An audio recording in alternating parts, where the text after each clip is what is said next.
good evening, everybody. A new week, and welcome to this special BYU basketball edition of Talkin' Sports. Our first one-on-one since Coach Pope took over the Cougs program. Let's do this.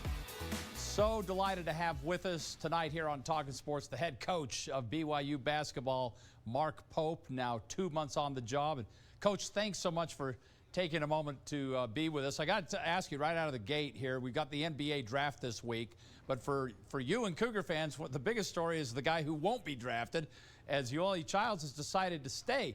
How excited were you for your program when that news broke a while back? Well, listen, I think we're all so excited, but for a lot of reasons that maybe you might not predict. First, I'm so happy for Yoeli because, I talked about this before, but going through these processes that are so incredibly stressful. I mean, you're going through a life decision, and everybody has something to say about it, right? Not many of us ever experience that in our lifetime, and here's a young man who's going through the process, and the one blessing that he had was it kind of opened up him and exposed him to the point where he could figure out what he really wanted and what he really cared about. What he really cared about was that he loves BYU so much, and what he really wants is to come back here and take another shot at this and see if he can do something special with these guys that he's been competing with for the last 3 years. You, of course, have had experience in the NBA yourself, which is always a bonus when you're a head coach recruiting. Were you able to instill any of that in your conversations with him before he finally made that decision? Well, the only thing I could tell Yoeli is that he's just a better player than I ever was already. So I'm not sure I have a lot to bring to the table there. But certainly, I was really blessed to have some experience in that league, and there's things to be learned from that, and hopefully things that I can share with all my guys. It's interesting because that seems to be the end goal for every basketball player that's at the forefront of everybody's mind. But I'll tell you honestly, the things that we talk about as pros, you talk about what you did in college and who you played for in college, and that's how you brag about. That's who you brag about, and that's who you argue about, and this little window you have to be a college basketball player. Yoeli said it best in his press conference. He said, listen, I'm going to have the next 20 years to be a pro. I only get 1 year left in my whole lifetime to take a swing at this college experience, and he's going to make the best of it. And there's something beautiful about this college experience that you can't replicate as a pro. Chris Burgess, of course, joined you on the staff, your big man coach, if you will. What can he do? And you mentioned Childs is an immense talent, but what can Chris do, Coach Burgess do with him to help him prepare for that NBA experience the following year? Well, listen, Chris is a great coach. He's really growing in this business and doing an outstanding job, and he's had unbelievable success coaching our bigs for the last 4 years. As well as everybody on the team. I mean, guys on my staff aren't really pigeonholed, but he certainly is able to relate to these players. He went through so many extraordinary experiences himself as a basketball player, and so he's really been able to fine-tune an approach that works within the way that we've played, kind of our style of play and approach to help these guys with our offensive efficiency numbers, which are so incredibly important. Last year we had three bigs, and all of them were over a 1.1 points per possession offensively, which is, I mean, that's extraordinary if you know the numbers. And so, I think he's going to really be able to help Yoeli kind of fine-tune some little pieces of his game. But the rest of the guys on my staff are spending a lot of time with Yoeli right now. Coach Robinson and Coach Feger, we're spending a lot of time with Yoeli in a lot of different ball screen situations, handling the ball, setting the screens, slipping screens, setting screens at different angles, and using screens at different angles. So he's doing a lot with the ball in his hands right now, which is maybe a little bit of a different look for him, but I think it's something that's within his grasp. So Burge is going to, all three of the guys on my staff, they're so good. Right. and they'll make a big difference for all of these players in terms of what we do, which is we try and grow players, and that's a painstaking process where you take 2 steps forward and 1 step back and then 3 steps to the side. It's like doing some type of old country dance, right? But at the end of the day, you see great results, and that's what we're excited about with our guys. But Burgess won the shootout for the only other office that has a window. Am I correct on that? So he's got some talent. Yes, he did. Yes, he did. Listen, Chris Burgess was Zion Williamson in 1997. Yeah, true. He was the #1 ranked high school player in America, and he's a big-time player. And he had an unbelievable career. He played 10 or 11 years professionally. Had an extraordinary career. Played in a national championship game in college. Played for 2 of the finest coaches in college basketball, in Mike Krzyzewski and Coach Majerus. And so, this staff is really qualified to kind of help our players grow. Let's talk a little bit about the roster. And Chris is feeling super healthy now because he's getting those good vibes from being able to see outside the building. Right, there you go. And that's important. I've always been a view guy myself, so I'm with you on that. Let's talk a little bit about your roster. You got a veteran group coming back. I count 9 seniors coming back, familiar names like, Haas and Emery and, of course, Childs. And then there's a few guys that are joining you from UVU. Jake Toulson making the complete circle back to BYU. Richard Harwood, quality big man. WAC Freshman of the Year, and Wyatt Lowell. Talk to me a little bit about your roster as you look ahead and some of the newcomers that you're bringing with you. Well, listen, I like veteran rosters, and we do have that. We have a heavy senior class. Some of the guys you didn't mention that'll make the difference for us is Zach Salius is going to make a big difference for us. Right. And Dalton Nixon is going to make a big difference for us. And Nick Emery is going to have a great year. And, listen, you can't help but see it when we just watched it in the NBA playoffs, right? Of course, you need your marquee players to play well. But really, a lot of times when it comes down to it, whether it's the NCAA tournament and a 1-game elimination, or the WCC tournament in 1-game elimination, or the NBA finals in a 7-game series, it is those guys that step up and grow into a bigger role in some segment of a game than they normally have. Those are the guys that usually win it for you.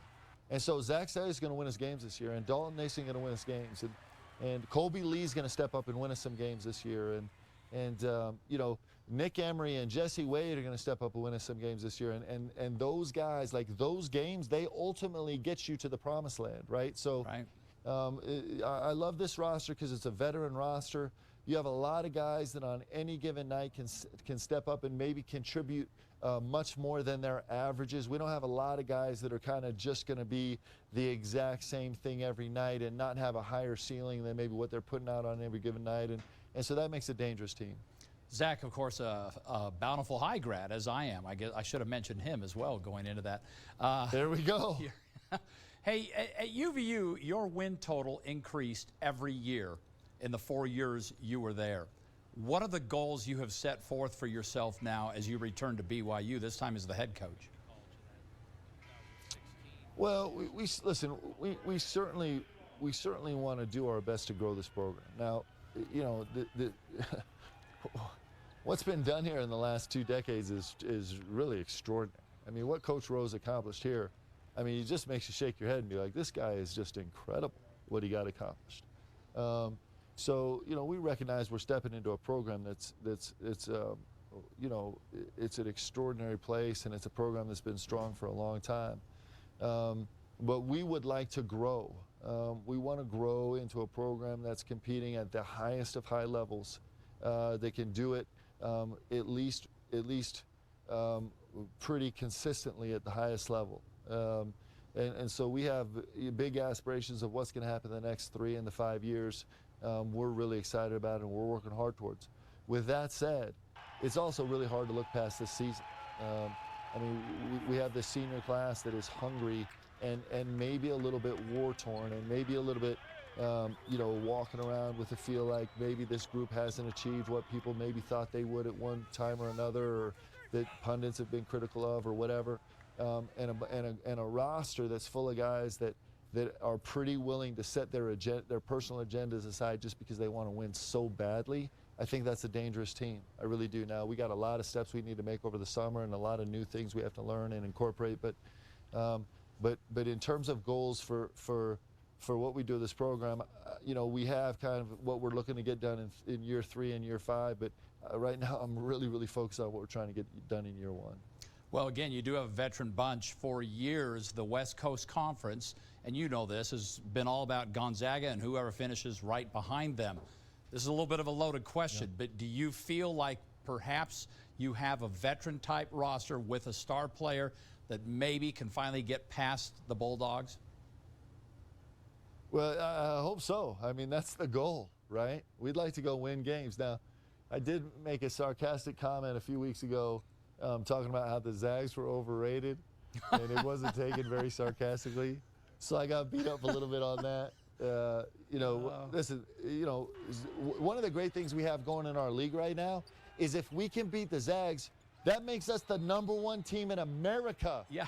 I mean, think about that. That's right. Like, it's not beat the Zags and you get to be in the top 30. If you beat the Zags consistently, you're the best team in America. You're ranked #1 in the country. So it's pretty beautiful to have them in our league right now because it's not like you have to travel back east to test yourself against Kentucky and Duke to play the best team in the country. We got them in our league. Right there, yeah. That's a point well taken. You're right.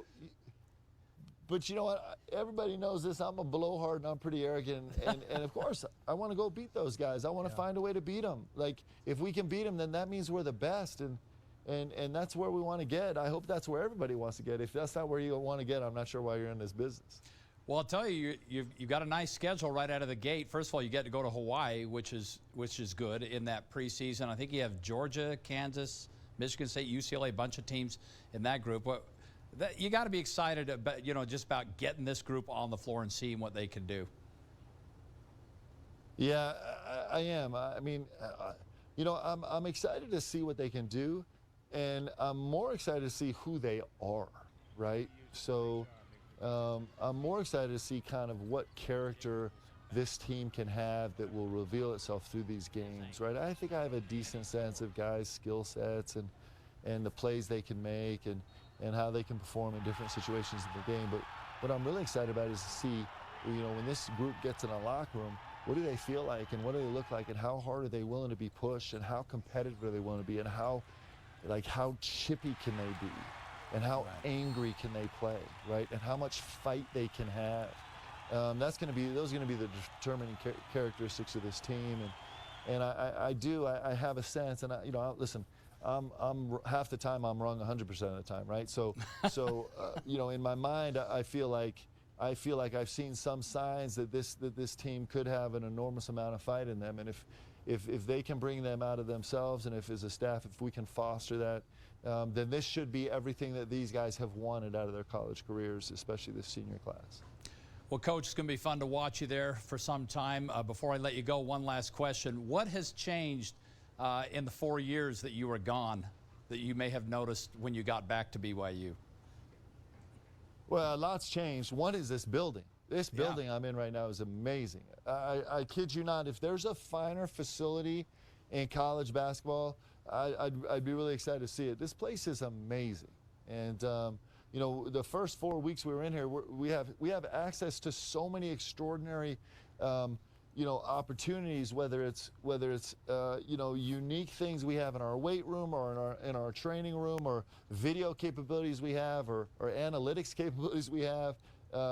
You feel a burden to actually utilize it all. So the fact that Coach and donors and BYU, that they all came together and got this building done is extraordinary, and so that's a great change. And then probably the other change in the last 4 years is you used to have a genius running this program. No, come on. Now you have a guy with a pretty low IQ. Here we go. Coach, I think we all agree they got the right guy for the job. I'm so delighted to spend some time with you. I know it's a busy time. You got, recruiting and whatnot to do. But, hey, take some time and enjoy your summer, and we'll talk to you again, I'm sure, as we get closer and closer to the season. Thank you so much, Coach. Thanks, Dave. Appreciate you.